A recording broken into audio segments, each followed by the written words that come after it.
Hey everyone, welcome back to the Mass Retirees Weekly Update. Today's Friday, November 7th. I'm Sean Duhamel. Thank you so much for joining with us and tuning in again this week. Now, this week's updates can be relatively short compared to many of the other weekly messages that we publish. And it's going to be basically an outline of what our focus is going to be over the next 6 weeks as we lead up to the holiday break at the end of December.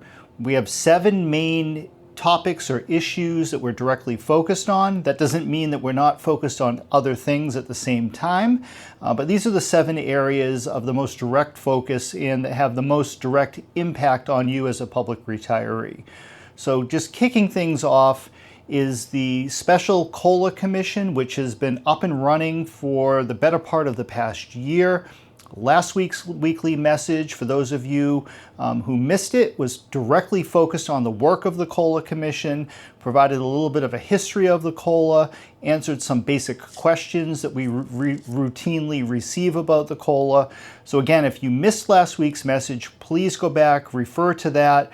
Every week, a full detailed message comes out, or an email report comes out to all Mass Retirees members. That's sent out at 6 a.m. on Friday mornings. That email report provides a lot a further detailed analysis and dive into the issues than what I'm covering here in our weekly videos, or certainly more in-depth than what we post on social media. So the COLA Commission, as we've been reporting, is anticipated to file its report along with recommendations by the end of December. Most likely that report and those recommendations will come the middle of December, prior to the Christmas break. Now, the Commission met again just yesterday on November 6th. We're anticipating at least one, if not more, additional meetings prior to the Commission filing its report. Yesterday's meeting, once again, focused heavily on the various actuarial analysis and modeling that's taking place, particularly focused on the enhanced or senior COLA. And again, refer to last week's weekly update as well as our most recent October edition of The Voice for further information on the specifics of the work of the Special Commission. But following along, also heavily focused on, is the Group Insurance Commission. The GIC will hold 2 meetings between now and Christmas. The first meeting will take place on November 20th, followed by a second meeting on December 18th. This is the time of year when the GIC really begins to publicly hone in on plan design, co-payments, deductibles, the premium contribution rates, and so forth that will be charged to both retirees as well as active employees who are enrolled in the GIC for the coming fiscal year, which is FY27. This is a really important period of time because it's really the first public look into what the GIC is looking at, what it's examining, and what we can anticipate taking place as we go into the next fiscal year. Plan design changes will be announced and finalized in December and early February, followed by the premiums coming to light by the end of February, prior to open enrollment that will take place in April of next year. So over the next, say, 6 months, there's going to be a lot of activity, a lot of focus by us and other groups on the GIC. Now, what makes this year even more important than in normal years, and the GIC is always super important, is our ongoing concerns when it comes to healthcare affordability. You've heard us talk a lot about this topic over the past several years. Many of our recent weekly updates have focused specifically on healthcare. This week, Nancy McGovern and I are attending the annual conference of the Public Sector Healthcare Roundtable, which kicked off on Wednesday in Washington, D.C. We'll be returning back here to Boston on Friday evening, and next week's report will contain a full analysis of what we learned and what we are privy to at the roundtable meeting, along with a video that Nancy and I are planning to record together, where we discuss the various topics that were outlined at the roundtable meeting, so please stay tuned to that. But as we all know, healthcare costs continue to rise at a very alarming rate. We're very concerned about the ability of our members and public retirees in general to afford to be able to pay not just the monthly premiums, but if we start to go through a period of time where out-of-pocket costs start to rise, both co-payments and deductibles, that's going to be even more of a reason to be alarmed. Now, we've been very fortunate. Over the past 7 years or so, we have seen virtually no change in out-of-pocket costs coming out of the GIC. Our hope is that that trend will continue. However, in light of continually rising healthcare costs, everything's on the table, and we're very concerned about that. Now, for those of you who are not one of the 455,000 or so enrollees insured under the GIC, if you're receiving your health insurance benefits from the city or town that you retired from, for instance, you might be thinking to yourself, well, whatever happens at the GIC does not directly impact me, so I don't care. Nothing could be further from the truth.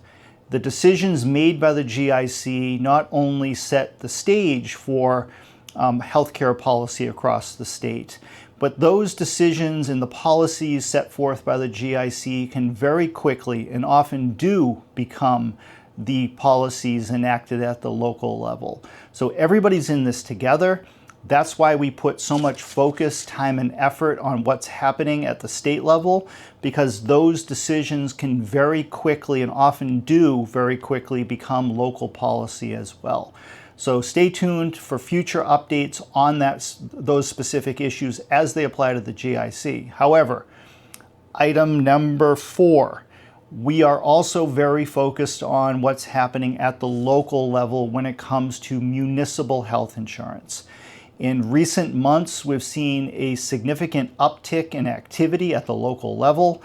Nancy has been very focused on a day-to-day basis, working with our local retirees, the public employee unions, our PEC and IAC retiree representatives on all of the issues that are directly related to local health insurance benefits.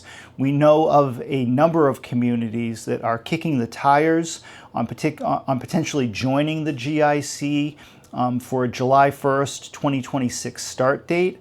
However, in order to join the GIC next year and transfer their retirees and active employees into the state plan, that decision needs to be made in the coming weeks, and the GIC must be notified of that decision to enter the state plan no later than December 1st. That's the statutory deadline.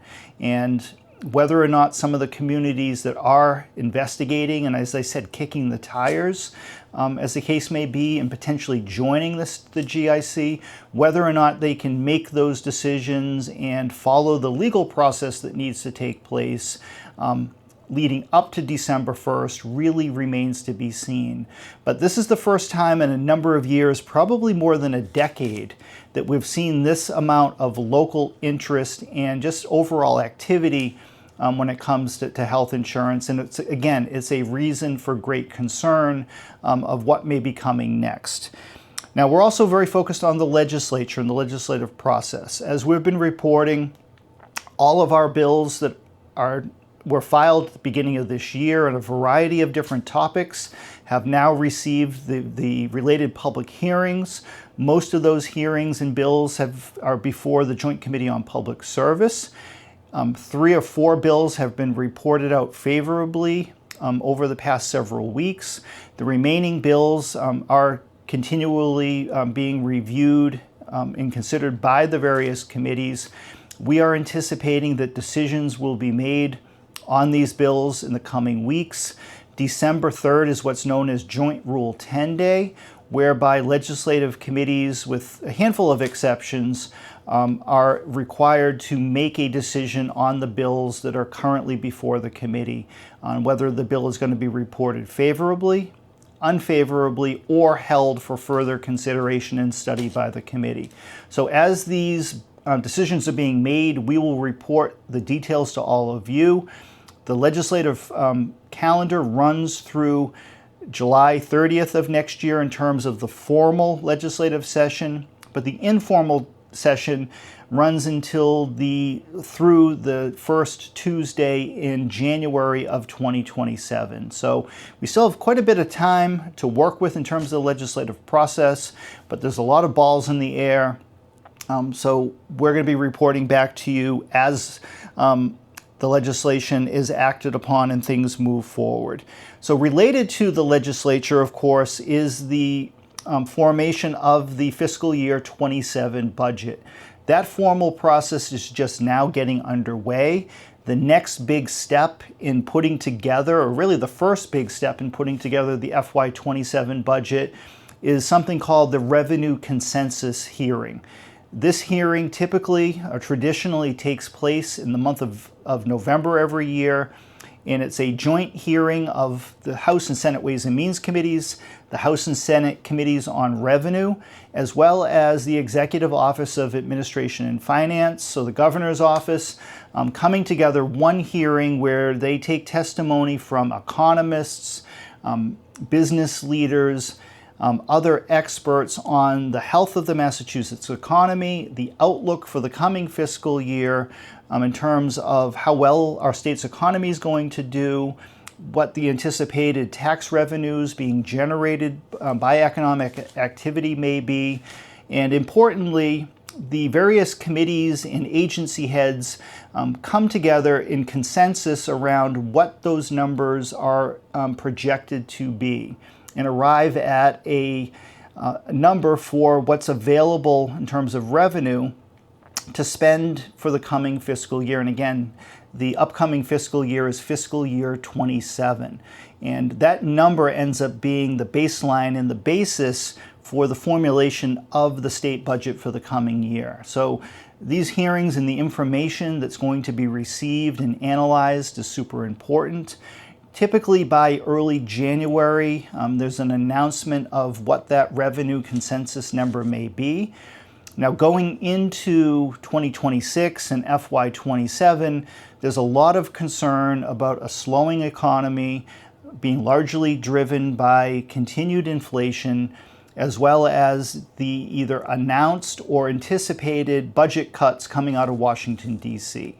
These factors are really creating a perfect storm where state leaders are very concerned, as well as municipal leaders, are all very concerned about the future of our state's economy and the ability to continue with some of the programs that all of us have really become to rely upon. And that's not to scare anybody, but these are the headwinds as we head into 2026 and just the degree of uncertainty that exists. So we're going to be keeping a close eye on that particular issue. We always attend these hearings every year, and as this information becomes available, in addition to the reports in the press, we will be reporting back on exactly how some of these issues might impact you specifically as a retired public employee.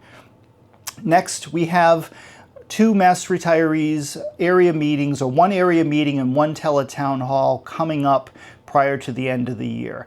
Now, as we announced last week, our scheduled teletown hall meeting that was to take place on Friday, November 14th, has been postponed to Thursday, December 18th at 1 p.m. is when the teletown hall meeting will take place. We have opted to postpone it in light of the delay in the COLA Commission report coming out. Also in light of the fact that we want to make sure we have as much information as possible to share with you when it comes to retiree health insurance. And we believe by Thursday, December 18th, we'll have all of the information we need to properly discuss the COLA Commission recommendations as well as the latest news relative to retiree health care. So that will take place on, again, Thursday, December 18th at 1 p.m. Now, we're also hosting our final area meeting for 2025. That will take place on Friday, November 21st at the Auburn Elks. Full information on our area meetings can be found in the newsletter on page 3, as well as in our weekly update message. It contains the full information on the location.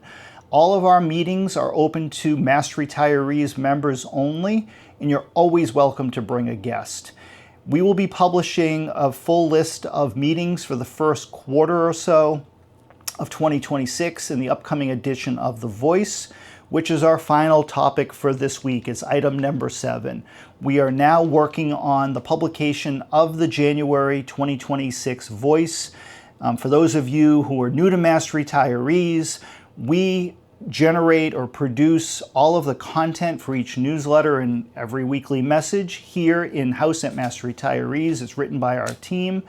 It is printed and mailed by a company called Standard Modern, which is a union print shop down in the south coast of Massachusetts. We have been working with Standard Modern for years, as well as our partners at Chameleon Design Group, who are the ones that put the newsletter together and make it look as beautiful as it is. The main focus, or the front page of the next newsletter, will likely focus on the continued success of the state's PRIT fund, which is on track again this year for another record-setting year of returns, as well as the latest news on retiree health insurance. And as I explained a minute ago, healthcare will continue to be a major focus of our association just because it's so darn important to all of you, and there's a lot of changes potentially taking place as we move into the next fiscal year. So those are the 7 items that we're going to be mostly focused on over the next 6 weeks. Again, next Friday's update will focus on the healthcare conference that Nancy and I are attending as we speak. In the meantime, I hope you are all doing well. And again, we'll be back to you again next week. Thanks, everybody. Bye-bye.